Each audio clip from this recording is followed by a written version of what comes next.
Olá, meu nome é Rodrigo e eu vou falar sobre o mapeamento utilizando o enxame de robôs.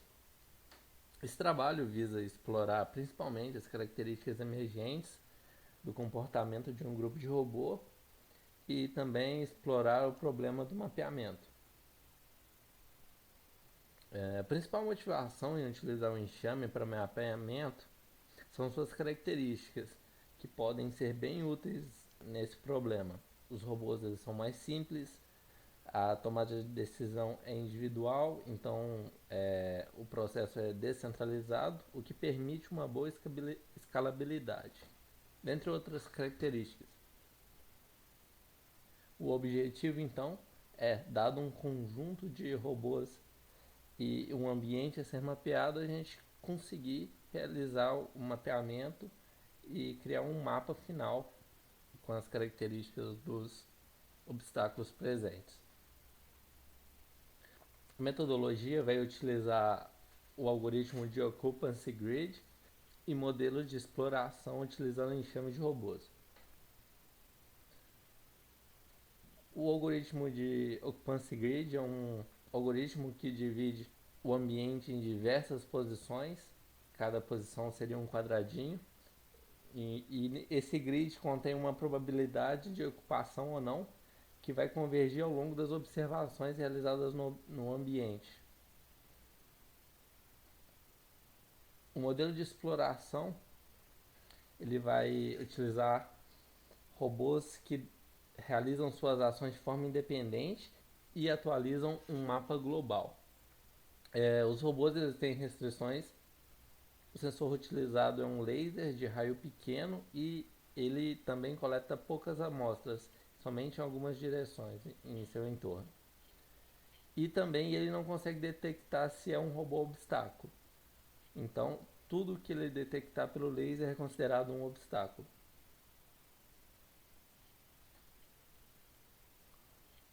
Foram desenvolvidos três algoritmos diferentes de caminhamento do robô. O primeiro é o caminhamento aleatório, em que os robôs caminham de forma aleatória no meio e dessa forma ele, ao longo do tempo, ele consegue se distribuir por todo o ambiente. A caminhada aleatória se dá pela definição de uma direção aleatória e, em caso de colisão, essa direção é redefinida e também ela é redefinida após um determinado tempo t. Então, o robô anda por um tempo e muda de direção. E se ele colidir, ele também muda de direção. Esse é um exemplo de vários robôs distribuídos no mapa e seu caminho, o caminho que ele percorreu nos últimos instantes marcados com a cor do robô. Esse aqui é um exemplo de um robô aproximando e dá para ver o raio em volta do robô, que é onde que ele consegue perceber que está aproximando ou não de um obstáculo.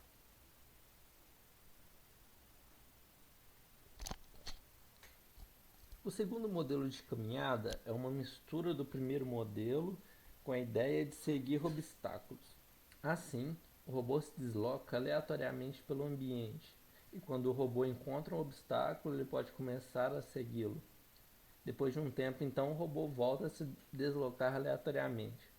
Uma das vantagens dessa abordagem é o detalhamento que o mapa ganha quando os robôs seguem os obstáculos. Nessa imagem do simulador, podemos ver o momento em que o robô encontra um obstáculo e começa a segui-lo.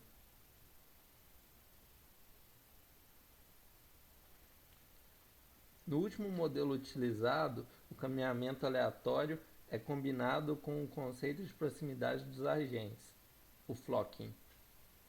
Nesse caso, os robôs se deslocam dentro de um raio próximo ao robô mestre.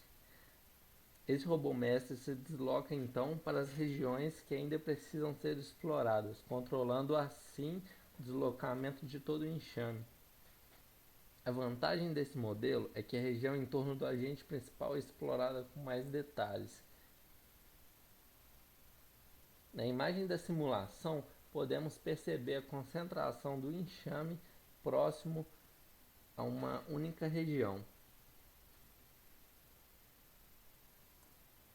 O mesmo pode ser notado nessa simulação, em que todos os robôs vermelhos sempre se esforçam para se manterem próximos ao robô verde.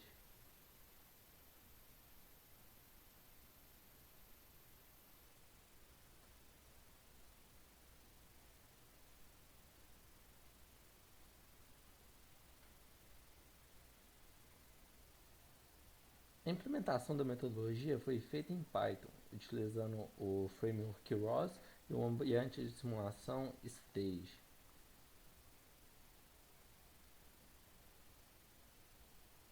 Os testes mostrados aqui foram feitos em um ambiente como o da figura ao lado, para cada um dos três modelos.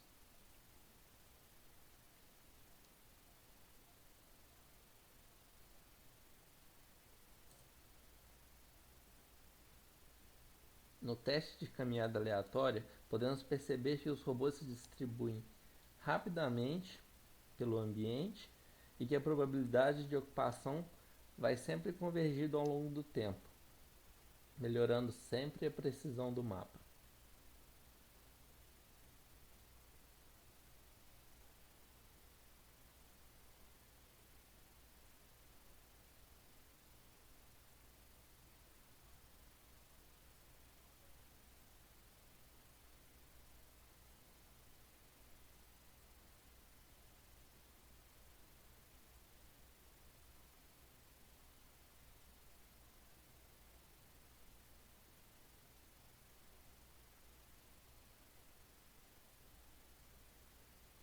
Esse é o teste do segundo modelo. Nesse teste, em que os robôs seguem obstáculos, podemos perceber que as paredes do mapa são bem mais definidas que no modelo anterior.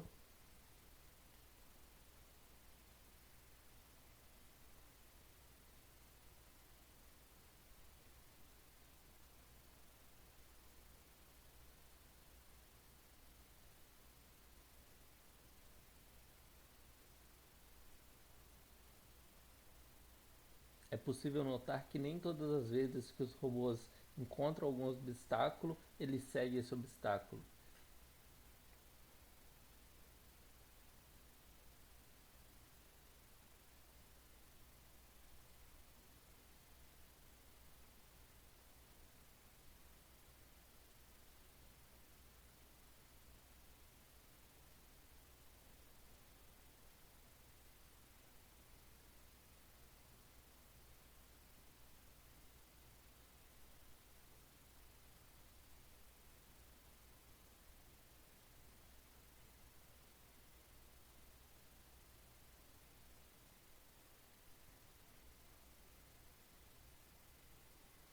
O último teste mostra que as regiões locais são mais bem exploradas ao longo do tempo,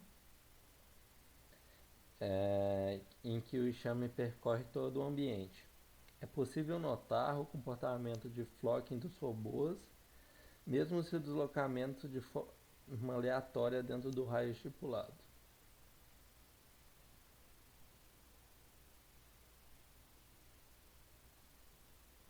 É interessante notar que esse modelo acaba demorando mais para convergir do que os outros dois mostrados anteriormente.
Podemos concluir então que o uso de enxames pode facilitar o processo de divisão de tarefas entre os agentes e que atuar de forma distribuída é mais simples.